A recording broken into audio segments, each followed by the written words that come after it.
everyone, I'm Juliana Heng. Welcome to Walking on Spectrum at the Tucson Fringe Festival.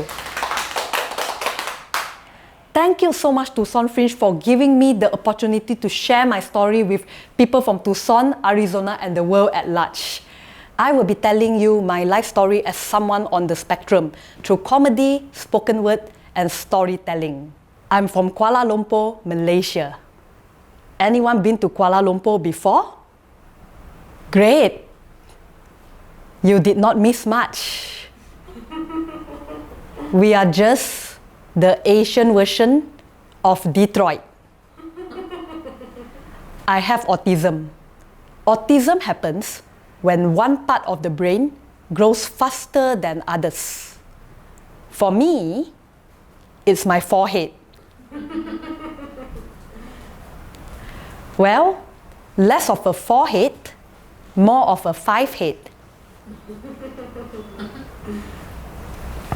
When I was 5 years old, I have not started speaking. My mom brought me to see a doctor.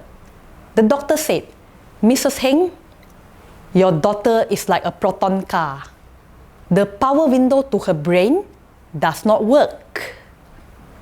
If you're wondering what a proton car is, it is Malaysia's national car that we are still learning to be proud of. It's been 30 years. The power window still doesn't work. We purposely made it that way so that Singaporeans won't claim it.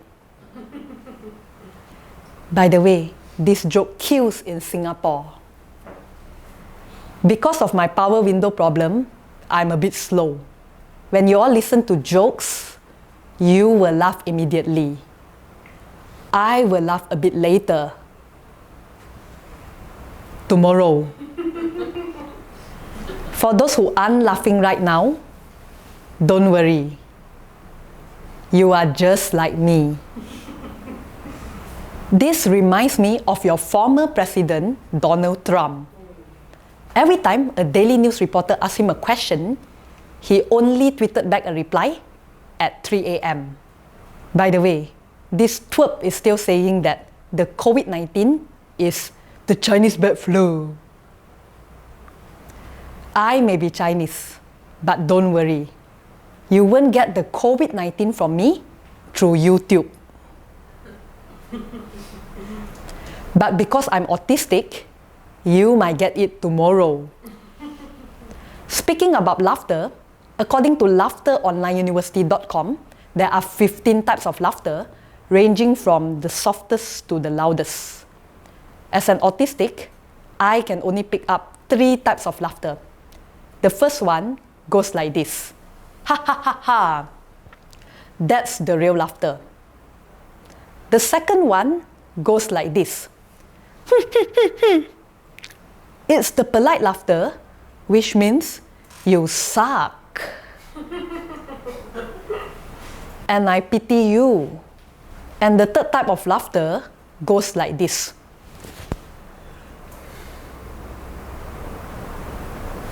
It's the laughter of Singaporeans. No Singaporeans are injured in the making of this joke. We hope. I'm 30 years old this year and still single. There's no joke in this. I just want to tell you, I'm still available. Dating is hard for someone like me because I cannot read emotions, social cues, and flirting signals. Sometimes, I don't even know when someone wants to kiss me until I feel their tongue.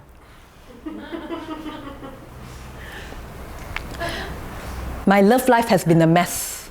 I've been on 6 first dates this year and all of them ended the same way. They tried to sell me something.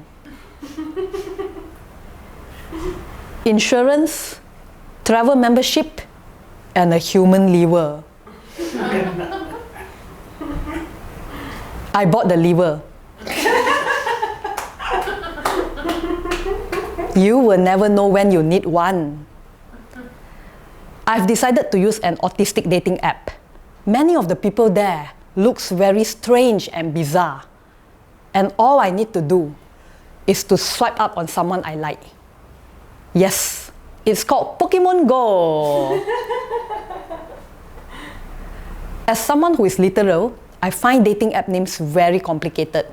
For example, Tinder. I thought that it's an app for smokers to look for their lighters. Grindr, I thought that it's an app for guys to look for their power tools. Coffee Meets Bagel, I actually thought that it's a new food delivery app. When the guy comes, he has no food. He is the bagel. We don't have such problems in the autistic dating world. We have an autistic dating site. It has a brilliant name. It's called autisticdating.com. Because we don't mess around when we want to mess around. I tried dating someone on the spectrum. It didn't work out.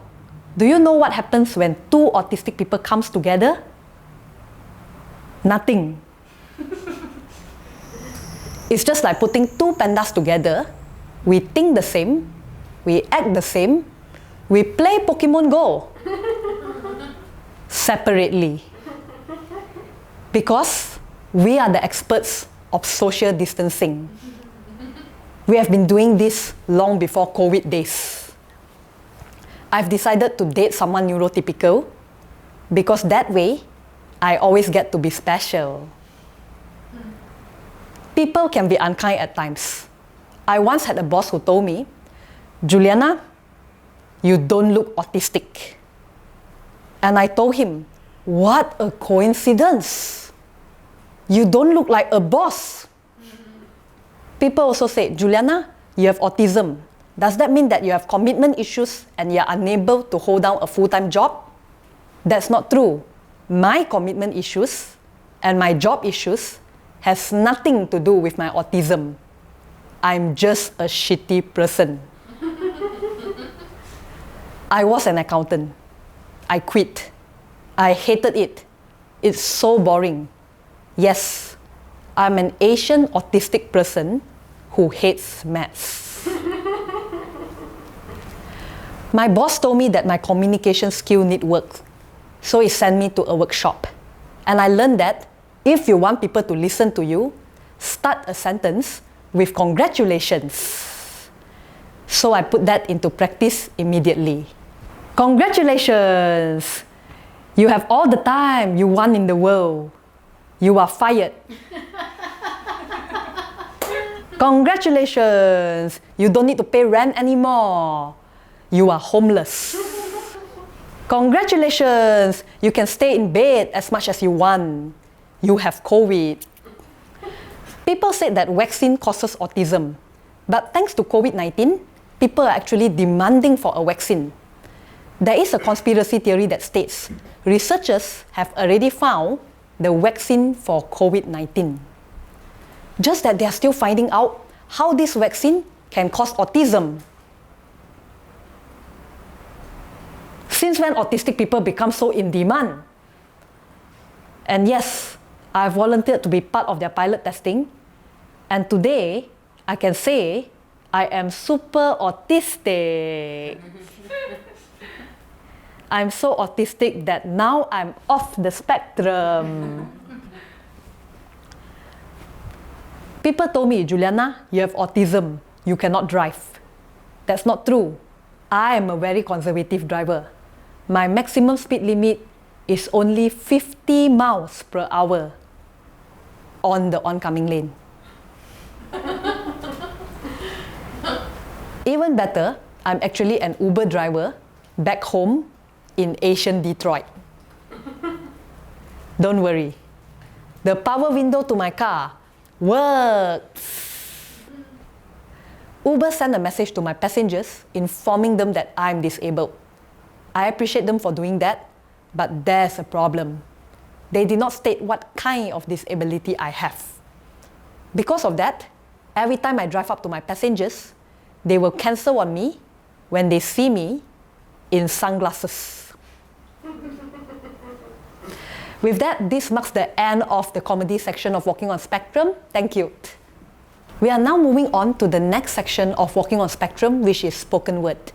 This spoken word piece is very near and dear to me because it's a tribute to a very special friend of mine. Her name is Autumn. When I was a kid, I was an oddball. Nobody wants to play with me except Autumn. Autumn plays with me every day, have meals with me during recess, and went with me to the library to disappear into good books together. I cannot focus on my homework. Autumn coaxes me gently. Finish your homework fast, then we can play together. We finished our homework before school ended. Such maturity for a young child. Autumn is an enigma. The moment she landed her eyes on your phone number and identification number, she will call you every year on your birthday without the need to jot down.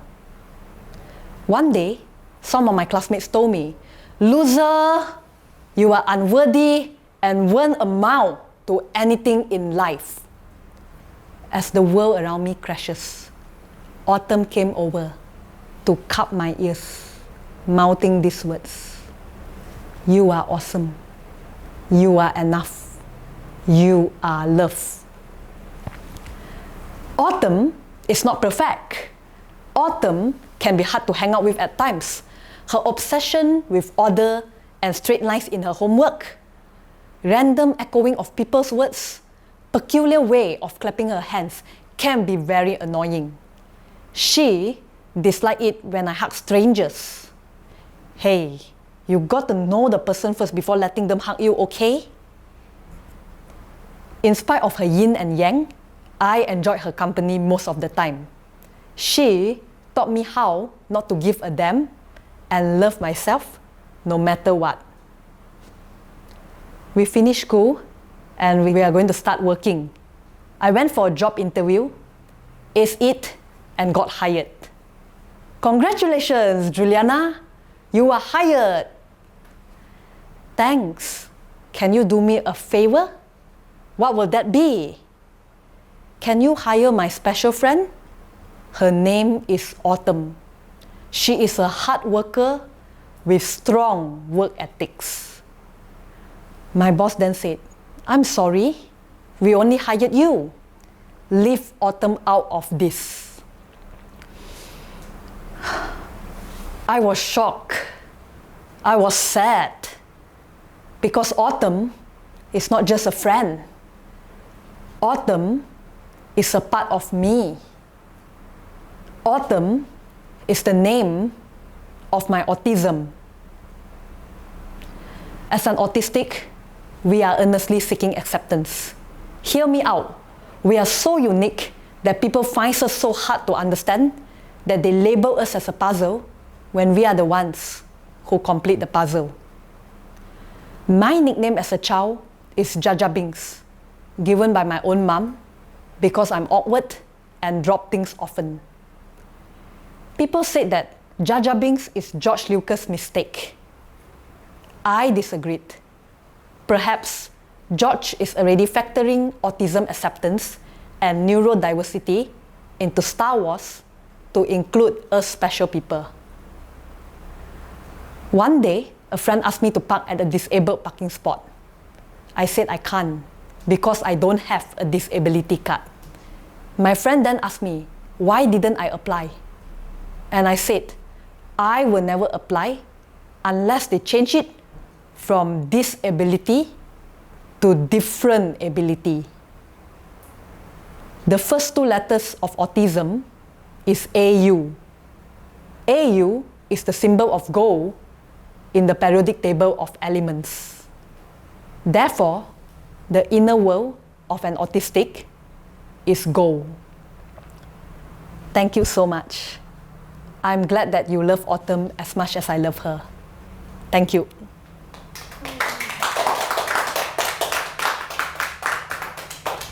I will be telling you all the story of my life, a story of how I become I. Before I tell the story, I would like you all to prepare emotionally This is a very personal story of mine. And if you do feel any emotions that come to you, feel free to experience it with an open heart. I am Juliana. I grew up in a dysfunctional family. Would you all like to hear about them? Thank you. My dad suffers from depression. Due to vicious office politics, Dad was passed over for promotion multiple times. Because of that, he felt empty at work. And I can understand how someone in that circumstance can feel empty. After work, he walked home to an empty marriage. Now, let me tell you about my mom. My mom is a narcissistic, emotionally abusive, and manipulative woman. She wants her way and will go all out to get what she wants. I know I may sound bitter here, but hear me out. I don't realize this until I grow up and have independent thoughts. Let me tell you why I feel this way about her. When I first started work as an accountant, I earned good money. My mom then told me, Juliana, you don't need to keep so much of money in your bank account. Give me the rest, you just keep 1K. I will open a joint account for you and we can buy a new house. Of course, I believe in her. She's my mom. Few years later, I realized that the money went to her personal account. And this also happened to my dad. My dad received a lump sum upon retirement. And my mom tries to coax him to give her the money. But my father is a foodie, so of course she cooked all his favorite food. And the moment she transferred all the money, the rest is history. Now Dad has to even ask my mom for allowance. And one day, my dad actually complained to me, telling me that my mom tried to stab him with the car key. I was shocked.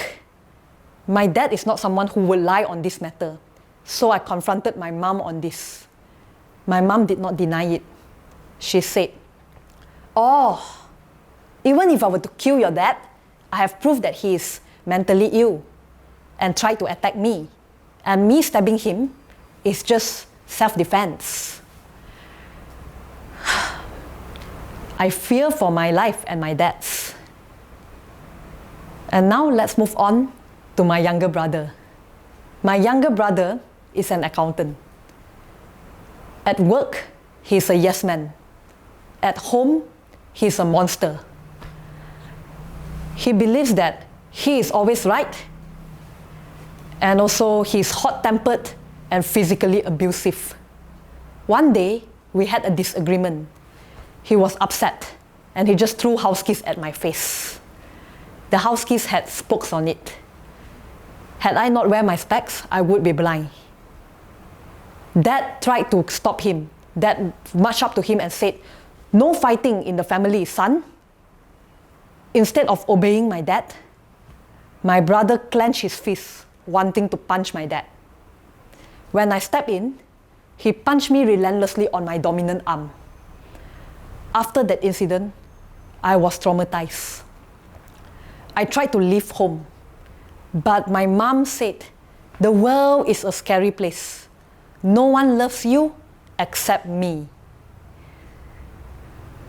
But after a while, with all the mental abuse, the emotional abuse, and also the gaslighting that's happening, I can't take it anymore. Enough is enough. I need to move out before I lose my sanity. And I spoke to my dad, asking him permission to leave. And my dad told me, "Go, Juliana. I don't want you to live as your mom's shadow. Go and live life as you." And with that, I mustered all the courage I have and moved out of that abusive household, starting life from ground zero. I do keep in touch with my dad, but living independently is a different ballgame altogether. You would have think that I am happy right after I move out of my family, of my abusive family. But that's not true. I felt disorientated when I first left. Growing up with a narcissistic mom, I'm groomed to fulfill her dreams and desires and expectations. And the expectations were so painful that I did not achieve any of hers and also mine. When I left home, I smashed the mirror and all her expectations of me. But the problem is, I don't know who I am. Every time I look into the mirror, I don't see myself. And that's when I feel very empty and have suicidal ideation. Every time I thought of killing myself, my dad's face will appear in front of me. I can't bear to leave him behind. I promised to bring my dad out of that abusive household so that he can live his golden years happy and healthy. 4 years later, now I'm in the midst of helping my father to move out of that abusive household. And I'm happy of that. I look forward to the time where we can come back as family together. And now, let's move on to my career. I started off as an accountant, but I hated it. I did not verbalize it, but my boss called out on me. My boss said, "If you hate it here, just go. Don't stay here and torture the rest of us." I listened to him because I don't want to feel empty, just like my dad. But the problem here is, I don't know what I want to do with my life. That's when I actually start doing all kinds of odd jobs. I did Uber driver, I also did dispatch worker, and also I also was briefly involved in network marketing. So none of the jobs are easy. In fact, they are all very tough and very hardy. But the silver lining in all of this is I do realize that I like making people laugh. When I make my customer and passengers laugh, they feel good, I also feel good. And that's how I decided to pursue my dream as a stand-up comedian. But stand-up comedy is not any easier. I'm on the spectrum. So I cannot read emotions and social cues when I perform and find it hard to connect with my audience. At one point of time, I thought of giving up comedy because I told myself, no matter how hard I work, I will never be as good as my peers. But I'm glad that I did not let the negativity take root. I decided to stop comparing myself to others and start finding my own groove and rhythm to comedy and connect with audience in my own way. Fast forward, I'm now happy that I left my job as an accountant and do what I really love. And now we will move on to my coming out story. 2 years ago, I came out as non-binary. Some people tell me, "Oh, Juliana, you come out very late, You are 28 years old and you come out. Is this a joke? Because you do stand-up comedy anyway." I was like, a joke? In Malaysia, our leaders said that queer people does not exist. So to actually come out in an Asian society is actually asking to be kicked out of the family or asking to be fired from a job. The reason why I come out is because I'm tired of pretending. I'm tired of pretending to be my mom. I'm tired of pretending to be someone that I believe people will love. And by pretending, I'm also attracting other pretenders. And that's not cool. I would like to live life from an honest place and be my authentic self. And also love as who I am. People told me that, "Juliana, you are so brave to live life independently, to pursue your dreams, and to also come out in a society that is still struggling to acknowledge your existence." But to me, courage is not overnight. Courage is the crystallization of tears wiped off and fears overcome. Every day, I take baby steps to be where I am today. If you have been wanting to leave a job that you no longer love, or you just want to leave an abusive relationship you are currently in, or you just want to come out as your true self, the question is, Why not? I never said that it's easy, but it's definitely liberating. Because every time I look into the mirror now, I finally see myself. Before I go off, I would like to leave you all with a haiku. Give yourself the gift of knowing what it's like to live as your true self and love as who you are. Thank you so much.